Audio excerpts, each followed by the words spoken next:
So you have a tender read and your love overlanding. You have plans to do it big on the trace and some super glamping. One idea, deep news and reviews, a podcast the first rate and here just for you. You don't have to think about it, join us and be about it. Something interesting we want to hear about it, come on let's talk about it. Welcome to Waypoint Overland's Random Waypoints Podcast.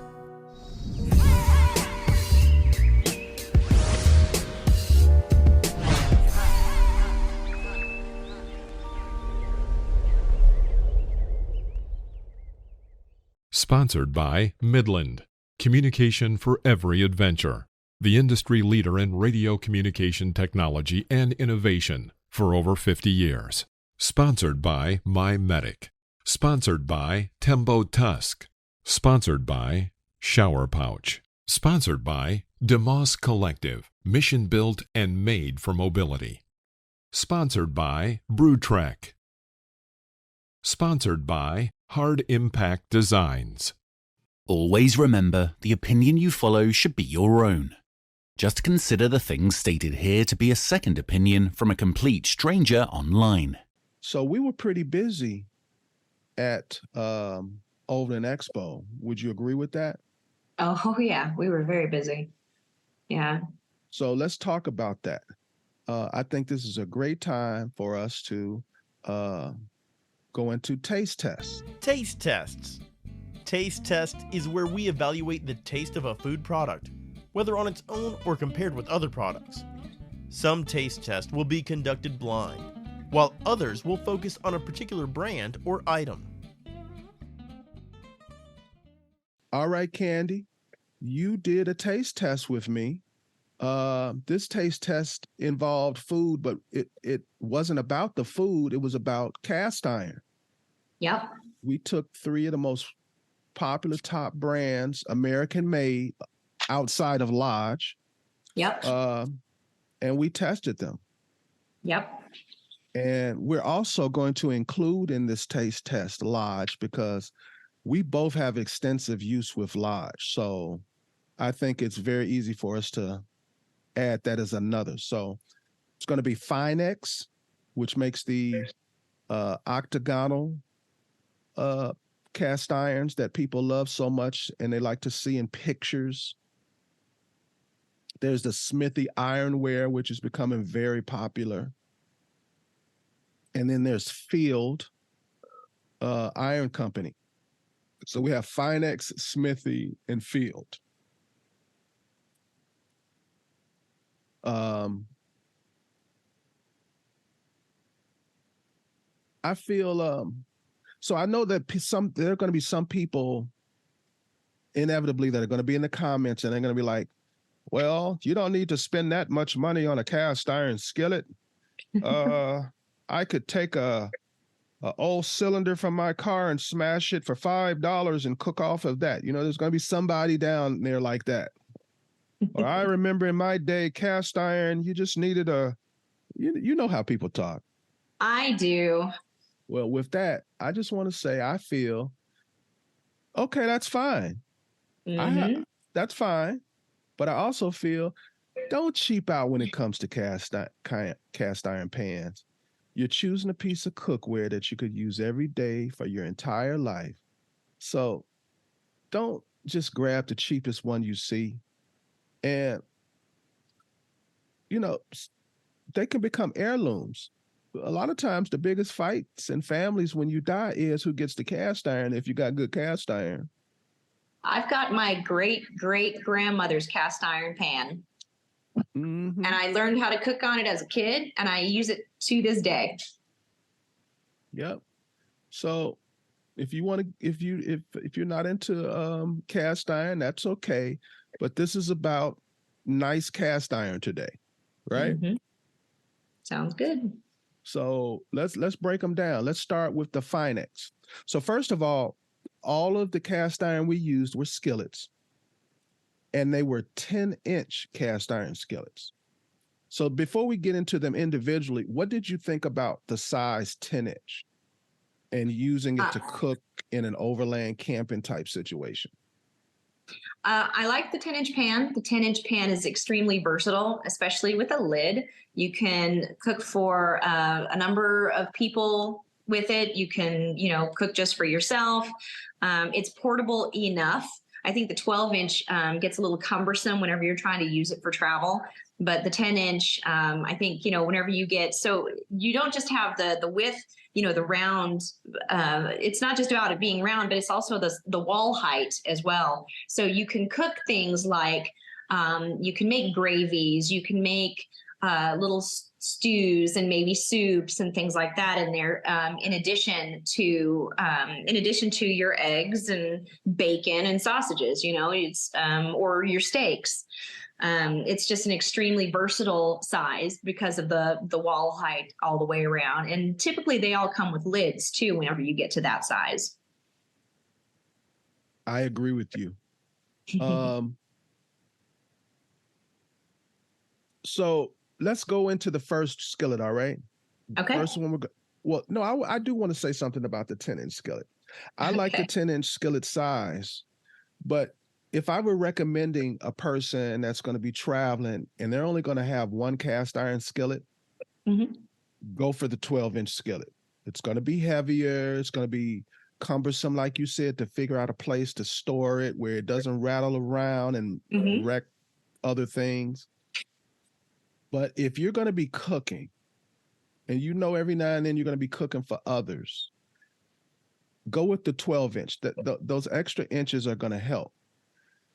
With the 10-inch, you can cook protein for maybe 3 people. You can squeeze in 3 steaks, but you really don't want to squeeze in 3 steaks. The 10-inch is more like a 2-staker, in my opinion. I agree. With the 12-inch, I can throw a couple of steaks in. If I want to save dishes, I can push them to the side and put vegetables right there in there and cook in there. I can cook a complete breakfast, bacon, eggs, whatever, all in that one pan. So I think the 12-inch will give you more versatility.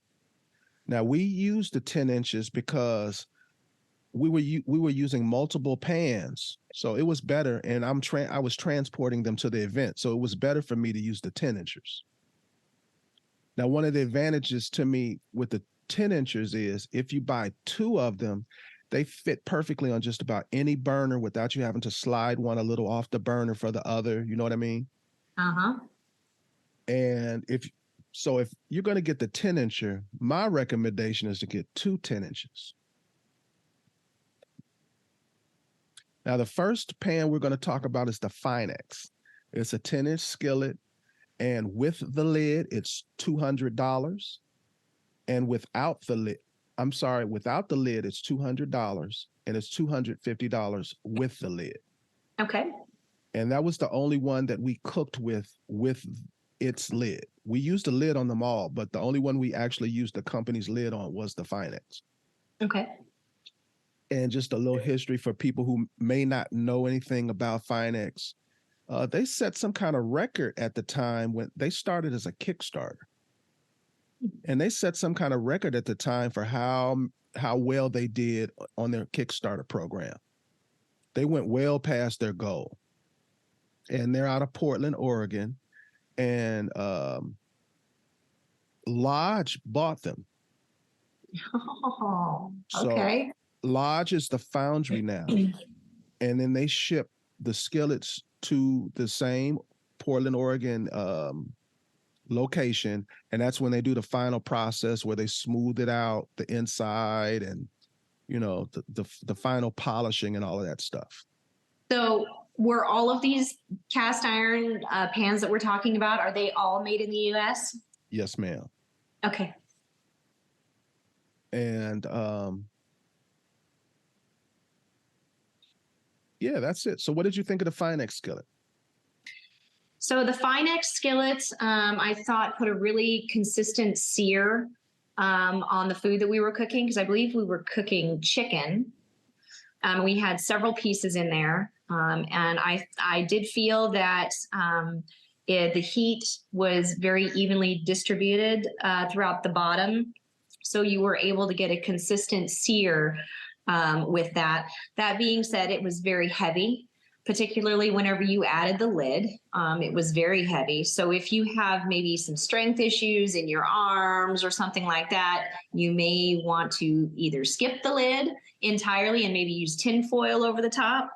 But I do feel like it was extremely consistent in the way that it cooked in the way that it distributed the heat. And I really like that.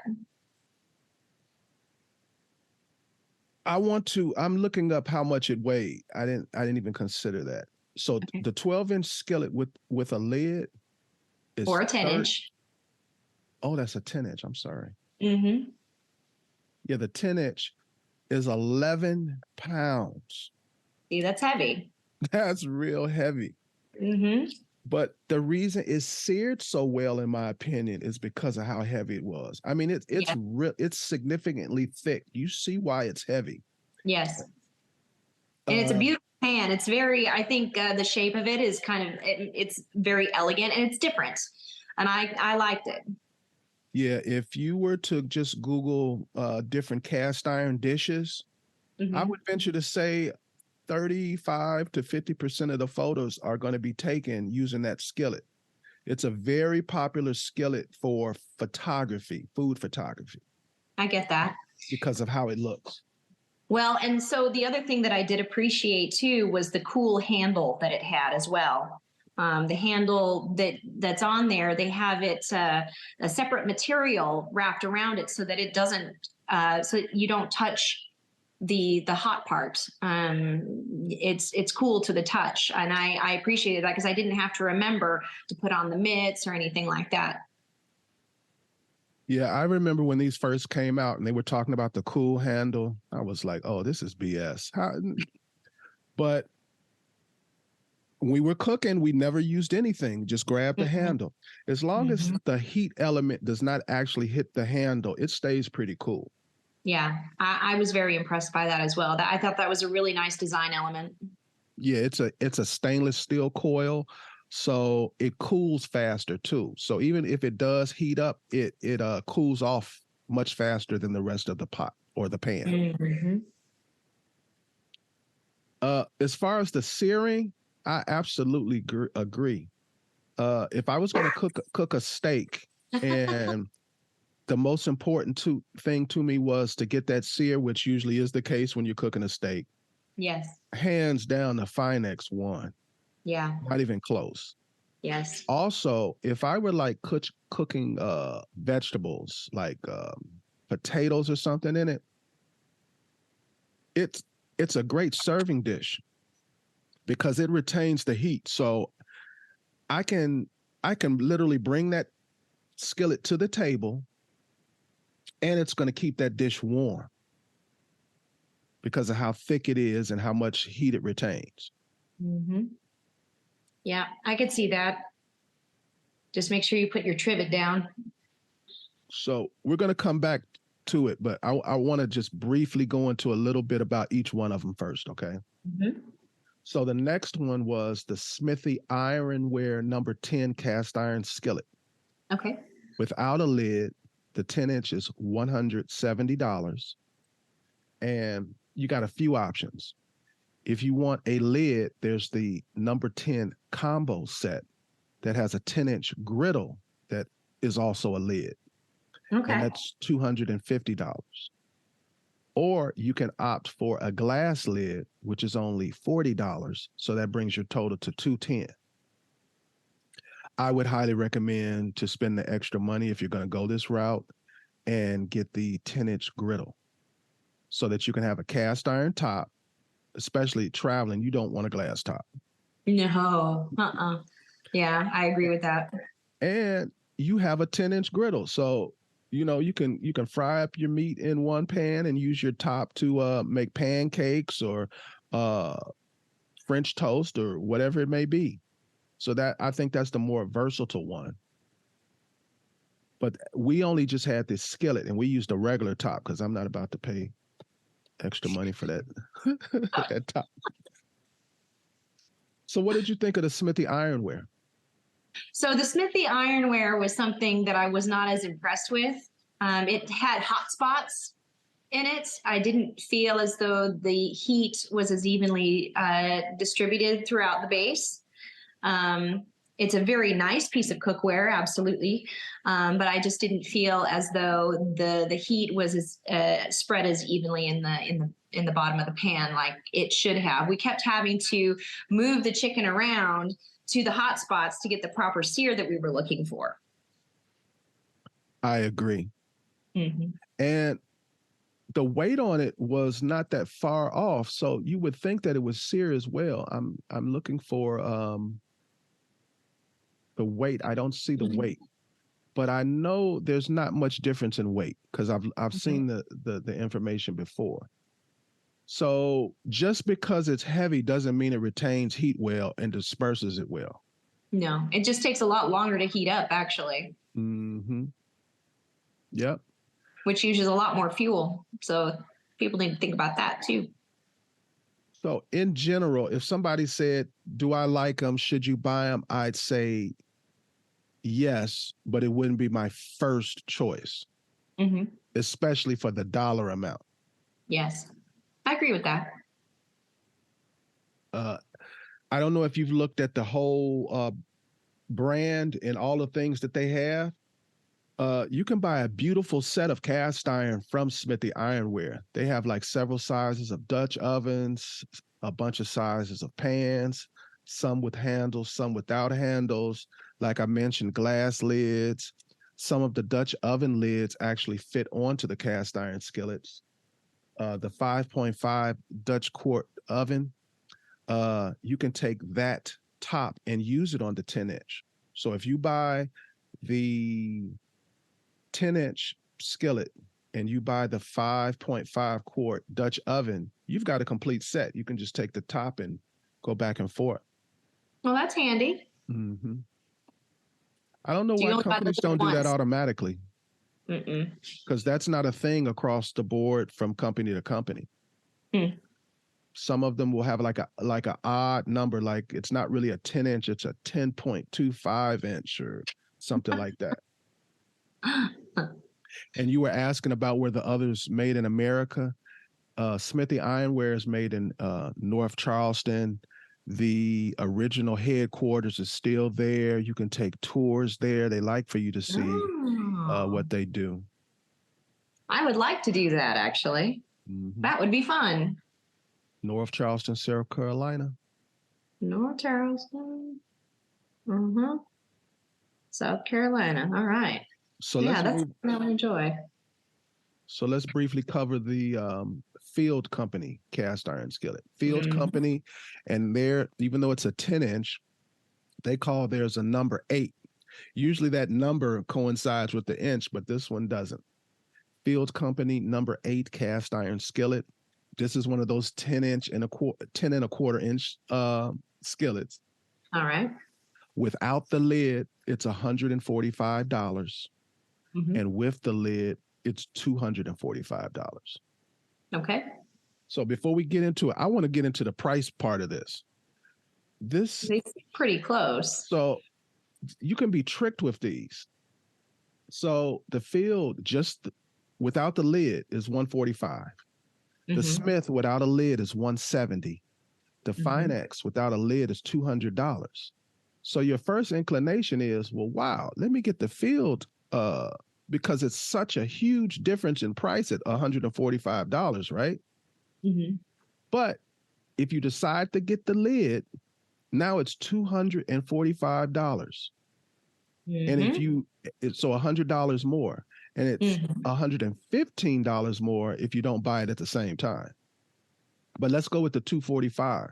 So that means it's only $5 less than the Smithy Ironware with the lid. And it's only $5 less than the Finex with the lid. But if you think you're saving money, you are if you only buy the skillet. But if you ever have it in your mind to buy the lid, you lost. Yeah. If you remember when we were at Holy Toledo, that was my complaint. I was like, I'm never going to buy this lid.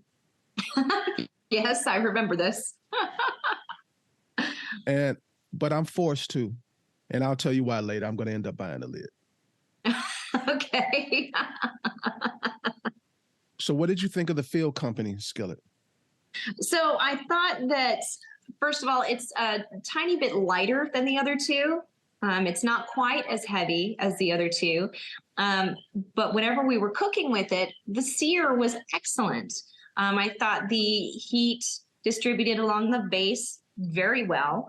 I thought that it was very nice to cook on, and I think it was every bit as good as the Finex. The only thing I would say, if you're struggling between, choosing one or the other, because there's really not much of a price difference, $5 is nothing. I would say if, you do have issues with your strength and stuff like that, I would highly recommend, this one for people who maybe can't handle bigger, heavier pans. This is a little bit lighter weight alternative that works every bit as well as the others did. So you mentioned it being lighter. Mm-hmm. It's significantly lighter. It's only 4.5 pounds. Oh, see, that's it's almost like half the weight. Yeah. And I agree. If somebody's having issues, this is the one to get. Yep. Carpal tunnel, bad shoulder, whatever it may be. Whatever it is. But this is an overland show, and this shines also with the weight, because when you have those bigger pans, you have to have them really tied down and in a small constricted area so that they don't move around and wreak havoc on other things. Mm-hmm. And over the course of a couple of years with a big heavy cast iron skillet moving around like that, you can damage something. Mm-hmm. This pan is almost comparable to like a heavy duty non-stick as far as weight at 4.5 pounds. Yep. And I agree about the sear. Mm-hmm. You aren't going to think that you're going to get the sear that you get until you see it, because of how light and thin it's thin. It's obvious this is a different kind of pan. It actually reminds me of older cast iron than the other two. The other two look more like the style, but this one is more like it, like a Griswold, the old Griswold, like a Griswold number 8 or something like that from the old days. And we didn't mention it, but all of these, unlike when you get a Lodge, they have a very smooth interior. They've ground out the interior, so they're smooth. But this Finex, what I liked about it was exactly what you said, how light it is. And in addition to what you said, because it's thin and lighter, it reacts to fire better. So you need to know what kind of cook you are, because there are certain things I specifically want that filled, because I want to be able to adjust the temperature midway, and I don't want to have to wait for 10 minutes for the temperature to come down. I want it to change now, or vice versa. Yes. So that's a place where it shines. If you remember when we were at Holy Toledo, that was the pan you used to cook the salmon that you cooked in that pink pineapple.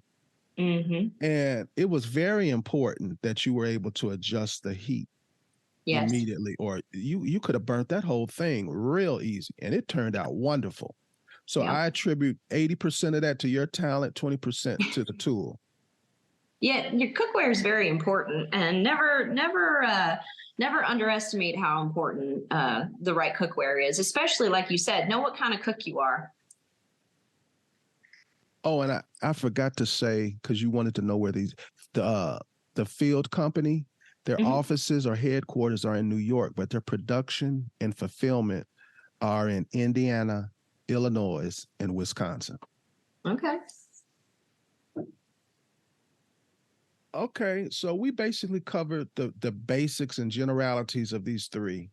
Mm-hmm. One of these cast iron skillets is going to be the last cast iron skillet you ever own. Forget about price. Mm-hmm. I'm going to give you a skillet and I'm going to give you a lid. Which one you want? Finex. Okay, and tell me why. It's a sexy looking skillet. If I'm going to be cooking on it, and it does that well with the searing and all that, and the heat distribution and stuff, and it just looks cool. I love how it looks. I think it's just really neat. And if I was only going to choose one for the rest of my life, I would spend the money and buy the Finex. So a different question, and it may be the same answer. Mm-hmm. Which one would you take with you on a overlanding trip where you at least going to be gone a couple of months, doing thousands of miles with it? I see no problem with taking the Finex with me. I would probably, I have no problem taking the Finex because I'm getting a lid no matter what. Whichever one of these three that I'm getting the lid. That's just the way that it goes. I find I cook a lot better with a lid than without because I like to make things like biscuits and things like that over the fire. I've done that many times in a Dutch oven, but you can also do it in this with the lid on it too. There's no reason you can't. So I would still choose the Finex. Okay. So my choice is the Field Company. All right. And it's because what we just were talking about, how light it is. I'm not aware of it being packed with the rest of my stuff all the time. It doesn't make a fuss. It's not heavy. It's not cumbersome. And I like the touch control of the flame. If I can only have the control of the flame or the heat retention, I prefer to go with the control. Now, that's why I asked the question, if you could only have one. I would prefer to have a thick, heavy one like the Finex for what it does, and I'd like to have the Field for what it does. So the perfect scenario really for me is to have the Finex and the Field. I think the Finex would really excel for you in not just in a skillet, but with maybe a Dutch oven. It would have, I'd imagine their Dutch ovens are probably ideal. You'll love the Dutch ovens. When we get out of here, go take a look at their Dutch ovens. And they're purty too. Oh, nice.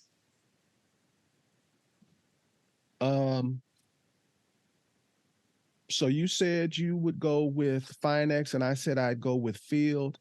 Mm-hmm. But I think a person would be happy with all three, even though we didn't even mention the Smithy ironware.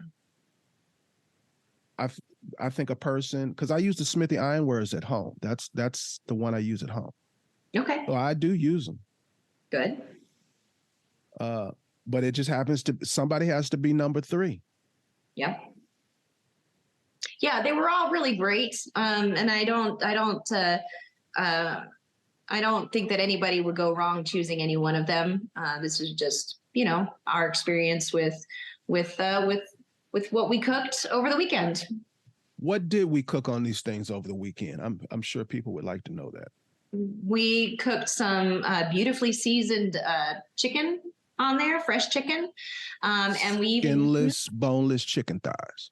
Yes. And it was delicious. And then we cooked up some veggies, some green beans. We had a nice little mix there with some onion and mushroom with it as a side. Everything turned out beautifully. It's something we're missing because everybody's plate was full of stuff. Oh, salad, but we didn't make that. Oh, yeah. That was a good salad. Our neighbors made a salad. I needed that salad. It was a healthy salad and delicious. Yeah, it was good. It was a great time that night. Yeah, we had a good time. I'm shocked at how successful serving highballs has become. Yeah. The last 2 or 3 things we've done, we've served pre-mixed, not highballs, old fashions. Old fashions. We've been using pre-mixed old fashions, and that's been very successful. Mm-hmm. Nobody wanted anything else. No. Now, we didn't just test. Is there anything else you want to say about the cast iron? No, I think we pretty much covered it. Before we get off the cast iron, just one thing. If you could give just maybe one tip to a person, they don't use cast iron, but they're saying, hey, I'm gonna do this. Or maybe they just started. One tip on using cast iron skillet. Get a good spatula that you can actually scrape the cast iron with, because the less stuff that sticks to the bottom initially as you're getting your sear and you're cooking, the less likely it's going to be to burn the whole meal. So definitely don't be afraid to use a good spatula with a good edge on it. You had some really great utensils that we use to do exactly that.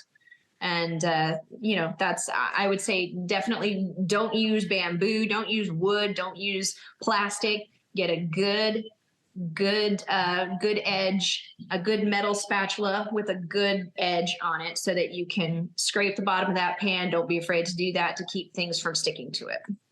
But Candy, won't I scrape off all my seasoning? No, you won't. I promise it'll stay seasoned. Okay.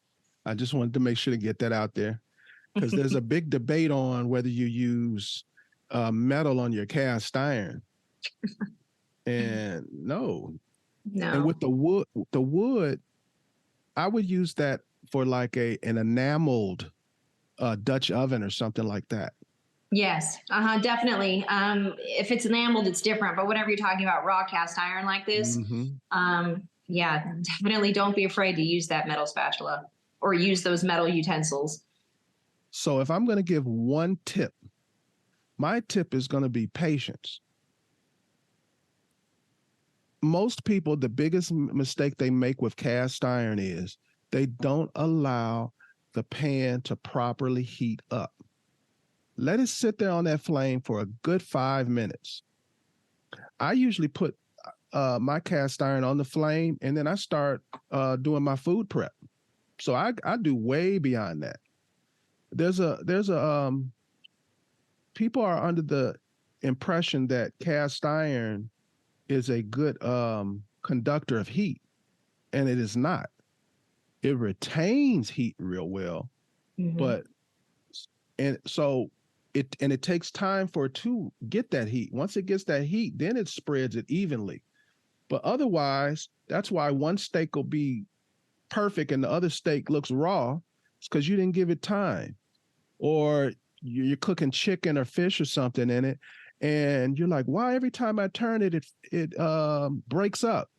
Well, one, your pan probably wasn't hot enough, and two, you didn't let the meat alone, leave the meat alone or whatever it is. Let it cook there for a second, and it'll naturally separate from the cast iron. So that's my tip, and it's a bunch of other little tips, like it's okay to cook tomatoes and stuff like that, other acidic foods in your pan, but don't cook no stews. Don't cook something where you're going to be cooking something acidic long term, like a stew with a lot of tomato sauce in it or something like that. That's whenever you want the enameled cast iron instead. Yeah, that's where my Staub comes in. I'm a Staub fan too. I'm definitely a Staub fan. And I think like especially with stews, I like the way it sears more than the Le Creuset. And I know people love the Le Creuset, and they'll say, well, they like that white interior because when you're doing roux and stuff like that, you can see them better. But I don't even have an issue with that. I mean, I just pay attention. Yeah, my enamel cast iron is what I use for the stews and the curries and things like that, where you do still want a little bit of color, but you don't want it to the acidic portion to get into there. You get a weird aftertaste. Same thing with beans too, believe it or not. And it popped up in my mind one other good tip, because I see people break this rule all the time. They're stingy with the oil when they're cooking. You want to at least have a thin coat of oil across the whole thing. You don't want to just put raw meat to cast iron. No. Now, we didn't just do cast iron. We also did another test. What else did we test, Candy? So we had some chairs set out, some random chairs, camp chairs. And so we had, I actually have a list here of all the chairs that we had out. We had, let's see, 1, 2, 3, 4, 5, let's see, 1, 2, 3, 4, 5, 6, 7. We had a total of 8 different types of chairs. So Helinox made an appearance. So a lot of these chairs, I will say, there's a couple that are, so not all of them are going to be classified the same. Some are ultralight backpacker style. Some are more overlanding, friendly to where they're not super heavy, but I wouldn't throw them in my backpack to take them with me somewhere too. And then there was one odd chair that ended up in our camp, just randomly there the whole weekend. Shout out to Braxton. Yes. And it was just there the whole time. So it was funny, but no, I identified that one as well.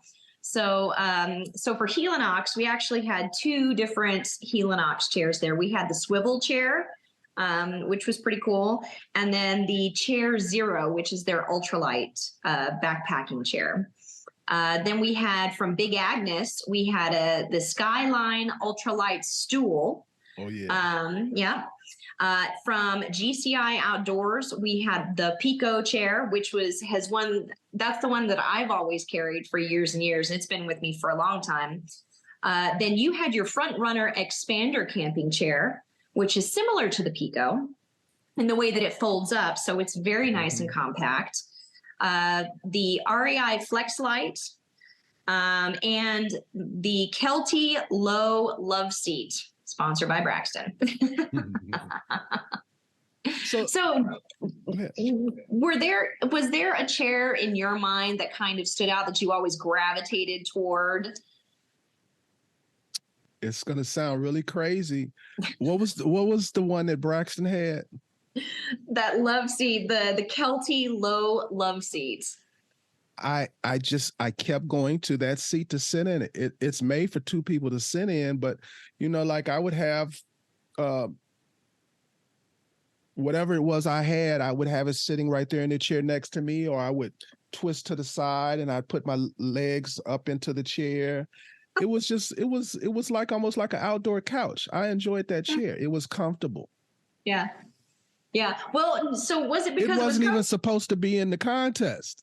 No, it wasn't. We brought other chairs. This random chair just showed up, and it was just so big. It was so big that originally it was right in the walkway where we were all trying to walk. So I moved it to just the center of everything. And yeah, I did notice that you gravitated toward that chair the whole time. And I was wondering if it was because it was comfortable or location, because it was right in the center of everything. Yeah. Okay. That's good.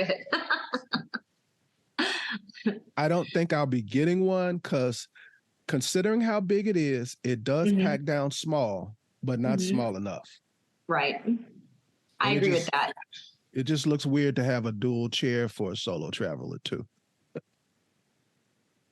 I'll give you that. I found, so for me, there was a surprise standout for me. Well, two actually.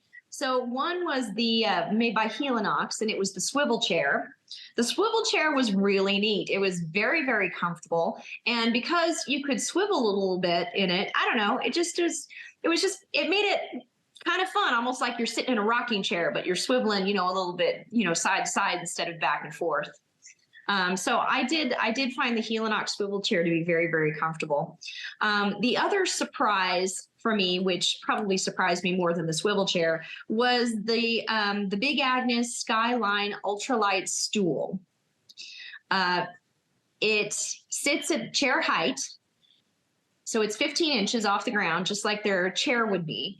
But it's a stool. It basically just doesn't have a back, and it packs down to like 1 pound.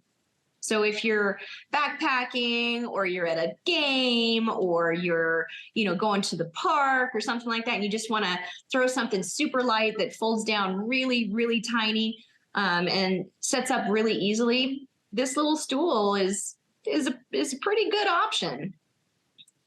The Big Agnes stool, I would consider, get one of these other chairs and still get one of those. Yeah.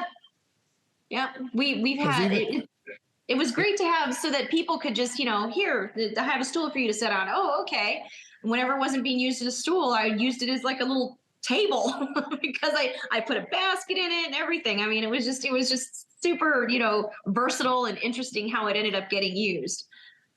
And you prompted a thought in my mind. They fold down so small.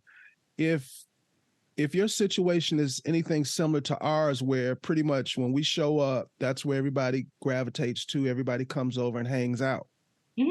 it'd be great to have 2 or 3 of those stashed somewhere that you can pull them out, and because somebody's always, where's a chair, or they have to walk back to their camp and bring a chair or whatever. So Yes. for me and my uses, they'd be an excellent secondary chair. And if we decide to go on a hike or something, I can throw that in my pack and not even think about it, or on the outside of my pack or whatever, not even think about it. Yep. Yeah. I liked it so well that I actually bought a second one at the show. Oh, okay. Yeah. So how much are they? Do you know? They're right around $90. Okay, that ain't bad. Yeah. And I forgot how many pounds they carry, but they hold quite a bit of weight. So that's what you're paying for. 300 pounds. Yeah. A lot of them, they stop at 225, 250. Mm-hmm. Yeah, this And one's I'm talking about across the board, all of these camp shoes. Yep. So 300 is significant. Yeah. And another good thing about the stool is I could see myself at camp sitting in whatever my regular chair is, and that make an awesome footstool. So I'll point out too that even though we didn't have one present, Helinox also makes a stool, a little backpacking stool. The biggest difference between the two is the way the height they sit at, height wise. The Helinox only sits at 11 inches, whereas, like I said before, the Big Agnes sits at 15 inches, which is their standard chair height. So no matter what, you just, all you are missing is the back, and that's it for the Big Agnes. So if you have kids, or you happen to be someone who is maybe not as tall, the Helinox, 11-inch chair would be great for you. For me, I'm 5'5", and getting up from 11 inches is just, it's a footstool, basically. Like you say, it's, that one is I think more of a footstool, unless you're smaller or you have kids around. It would be perfect for kids. So, but yeah, they do have one. It's very well made, but the height is what made my decision whenever I was choosing between the two stools. So continue down the line of chairs. Okay, so there's the Expander Camping Chair by Front Runner, which is yours. And that's a great chair as well. It's got a nice solid feel to it. It packs down to about the size of a suitcase. And it's just, it's one of those chairs where that's probably one you're always going to bring with you, and then bring, an ultralight chair for a guest or something like that if you want to throw something tiny in there in addition. But the Expander is a super comfortable chair. I agree. Yeah, I like that one. Mm-hmm. The Pico that's yours, that's very similar. I'm starting to like the Pico better than mine because it rained on us. And one of the advantage, because there's pretty much no difference between my chair and your chair, except for what I'm about to mention, is some of the materials. I think there's some better materials in the seating area. I think the armrests are better. And when it rained, your chair dried up pretty fast. Mine took a while. Now, I thought that mine dried up fast until I saw your chair. And I was like, whoa, no, that's what fast is. So, and that's something to consider. If you're out here doing it, one day you're going to leave your chair out and it's going to get rained on. That's going to happen. That's a fact. So you need to find a chair that's going to dry off fast, or to be standing all day. Yeah, I will admit I do really like my Pico chair. I've had it for years and years, and there's a reason why I hesitate to completely replace it, because it just doesn't need it yet. And I bought it back in 2016, I think. I've had it for years, and it's still in great shape. I just, put a little bit of dry lubrication spray on it, and it keeps on trucking. So I have no complaints about the Pico chair at all. And it folds up, size really tiny, size of a suitcase, just like yours does. I will say it's heavy though. So, whenever you're talking about maybe outside of overlanding and out of a vehicle, things like that, if you're looking to backpack and stuff, it's definitely not the chair to take. For every day though, just leaning back and hanging out by the fire and such, that is absolutely my favorite chair. It always has been. So now, what brand was it? The one that was the swivel? That was the Helinox swivel. That's a pretty cool chair. That was like that. shockingly, it was shockingly comfortable to me. And the swivel actually is, I can't think of the word, but it's relaxing to be able to swivel or rock in a chair. I think everybody knows that. So Yep. it was relaxing to be able to have that rock in motion. And my back was a little tight from walking around, and it actually helped to loosen my back up. So That's great. that's why that particular chair sticks out to me. I trust in Helinox. Are you hearing that, Helinox? I do. I trust in their products. They've been making good products for a long time. So I thumbs up pretty much anything they make. And no, it was the swivel chair. Like I said before, that was a surprise standout to me. I'm surprised at how much I did enjoy it and how comfortable I did find it, because I did have my doubts. Okay, so for overlanding, not for hiking, not for leaving, just for right there wherever you're camped at. One chair. Which one is it? One chair. I still really like my Pico. I really, really like my Pico. I will say that the Helinox swivel chair did give it a run for its money, but I still have to go with my Pico chair. My front runner's number 1. Your Pico is number 2. The Helinox is number 3. Yep. You pulled out, I think, a Black Agnes table. Yeah. A big Agnes table. That was your first time using it that week, correct? Yeah, I was testing out some new gear that I had, so I kind of just brought it with me over the weekend, and I thought, well, we'll see, how well this does. But yes, I did have a table with me by Big Agnes. So could you talk about that a little bit? Because I really like that table. I was not sure how well received it would be, because they have 2 different sizes. They have the smaller one, which is the one that I brought, and then they have a larger one. Let me pull it up. That's here. A small table? Because it was kind of long. That's the small. Okay. Yeah, that's the small table that I had. Okay. Let's see here.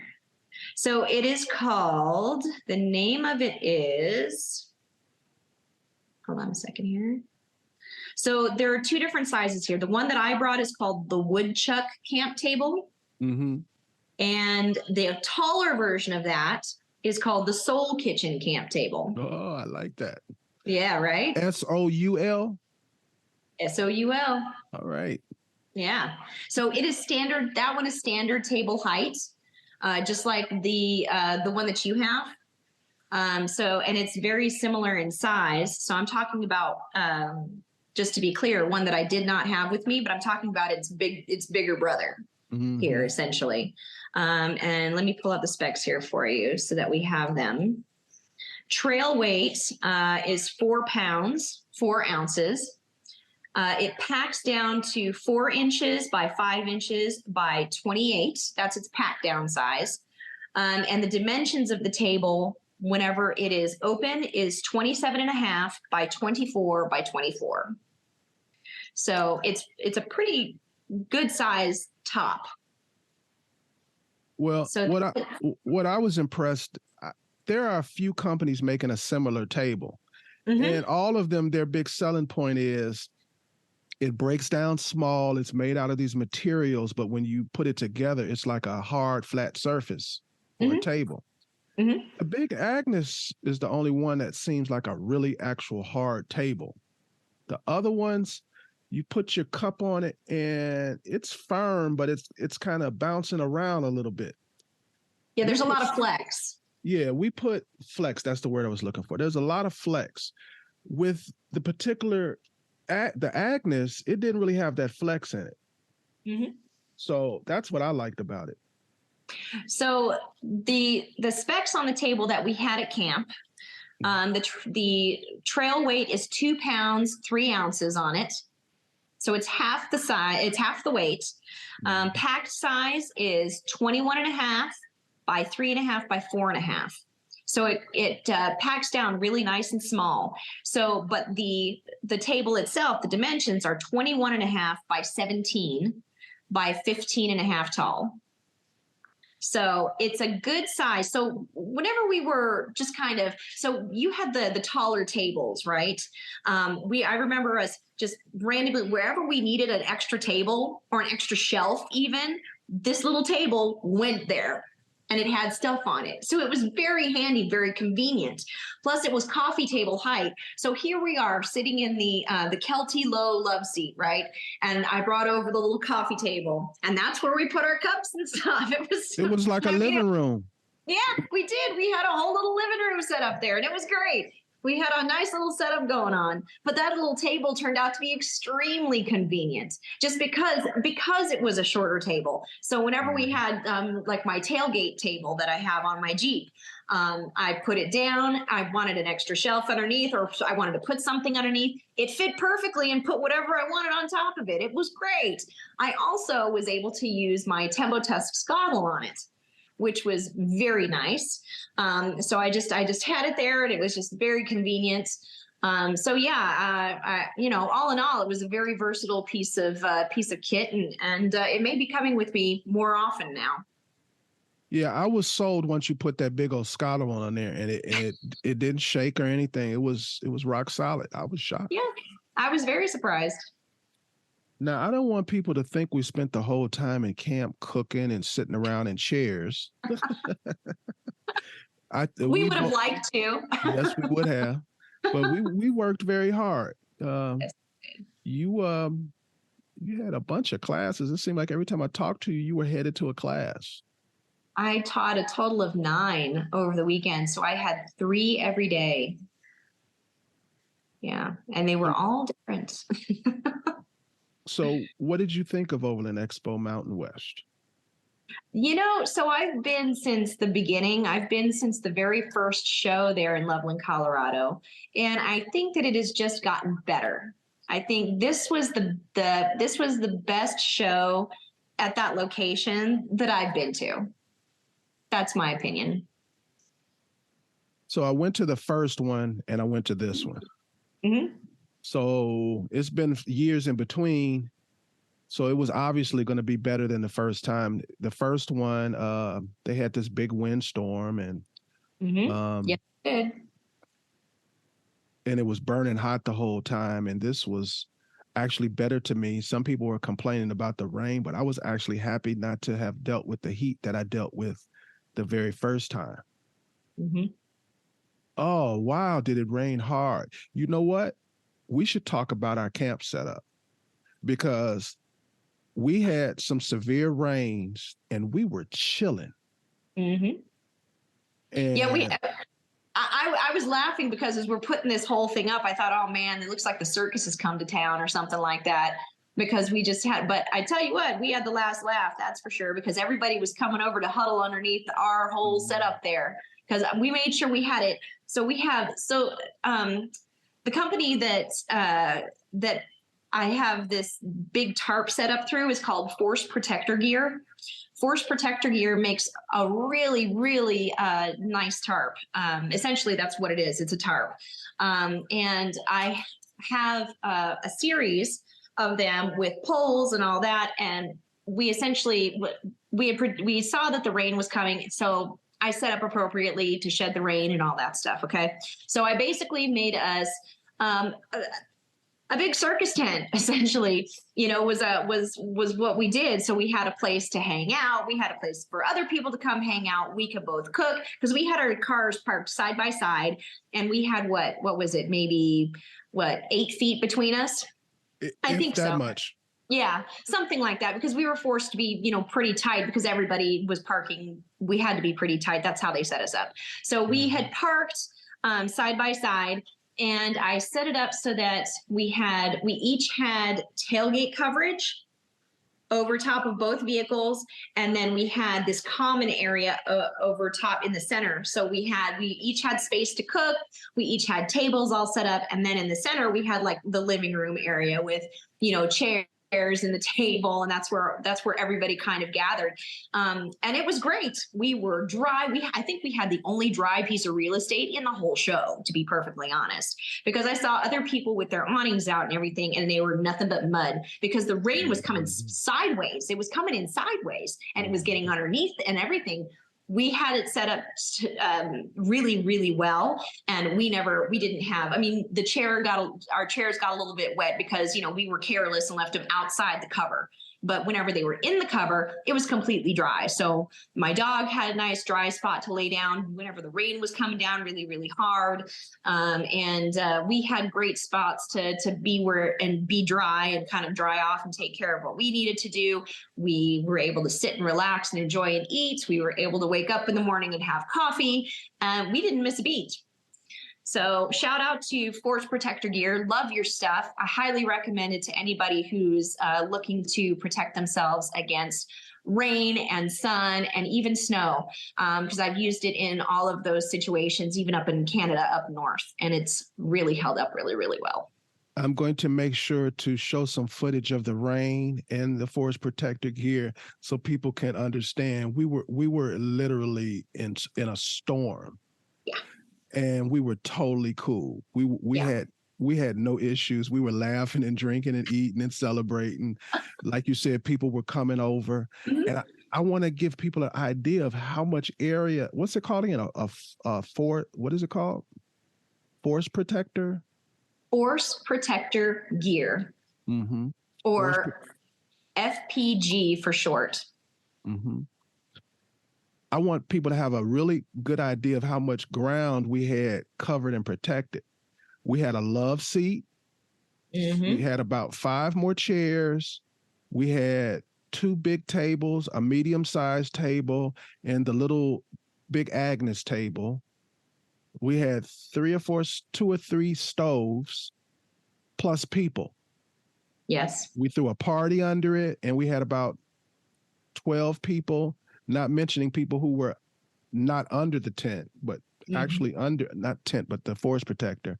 We had about 10 to 12 people, and everybody was comfortable. It wasn't like we were huddled under it. We were all comfortable sitting under it. Mm-hmm. And it wasn't hard for you. You put the whole thing up basically by yourself. Well, and that's another really great thing about it. It's, I can put it up and take it down by myself without any issues at all. Plus, it's super ultra compact. So whenever I do go, backpacking and things like that, if I want to take a tarp with me to throw over top of the fire and to guy up with, guy lines and things, that's what I take with me. It's very versatile. It's really great. And right now, this is a shameless plug, but forceprotector.com is the website that's available, and they're currently having their summer sale. So if you want to go check it out, forceprotector.com, good stuff. Okay. Yeah, that I don't mind a shameless plug when you are plugging something worth plugging. Mm-hmm. Even a person who has awning, because you have an awning. Yeah, I do. Even a person who has an awning, this is a great thing to have, is for a multitude of reasons. You can party under this thing. You can just save your butt in a bad weather conditions. It's a very versatile thing, and you could set it up other ways than the way that you had it set up. Because you literally set it up to protect your stuff and my stuff together. That's right. And you do not have any attachment points on your vehicle that we touched. None. So we basically built you a little garage and had you back in. Yep. And it worked. It worked great. I was able to open the back door of my vehicle and just leave it open, rain, shine.